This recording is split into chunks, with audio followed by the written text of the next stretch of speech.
హైదరాబాద్ మలక్పేట్ చాదర్ ఘాట్లో భారీ చోరీ జరిగింది. వ్యాపారి ఫహీముద్దీన్ ఇంట్లో దోపిడీ చేశారు దొంగలు. బీరువాలో ఉన్న 75 తులాల బంగారం, 2,50,000 క్యాష్తో ఉడాయించారు.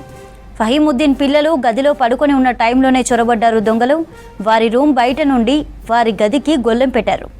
ఆ తర్వాత ఫ్రిడ్జ్లో ఉన్న పండ్లు, కిచెన్లో ఉన్న ఆహార పదార్థాలు తాపీగా తిన్న తర్వాత చోరీ చేశారు. వెనుక డోర్ నుండి రైల్వే ట్రాక్ గుండా పారిపోయారు. విషయం తెలుసుకున్న పోలీసులు, క్లూస్ టీమ్, డాగ్ స్క్వాడ్ రంగంలోకి దింపి ఆధారాలు సేకరిస్తున్నారు. ఇది తెలిసిన వారి పని అని లేదా రెక్కీ చేసిన తర్వాతే అదును చూసి చోరీ చేసినట్లు భావిస్తున్నారు.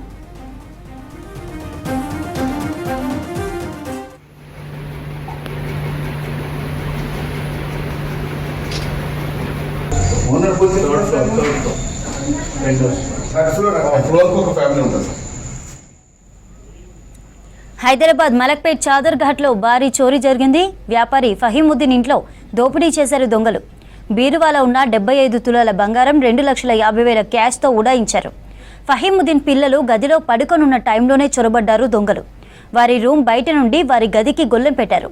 ఆ తర్వాత ఫ్రిడ్జ్లో ఉన్న పండ్లు, కిచెన్లో ఉన్న ఆహార పదార్థాలు తాపీగా తిన్న తర్వాత చోరీ చేశారు. వెనుక డోర్ నుండి రైల్వే ట్రాక్ గుండా పారిపోయారు. విషయం తెలుసుకున్న పోలీసులు, క్లూస్ టీమ్, డాగ్ స్క్వాడ్ రంగంలోకి దింపి ఆధారాలు సేకరిస్తున్నారు.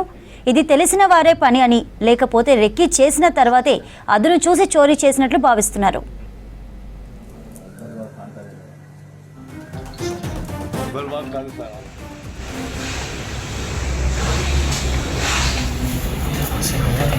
gracias.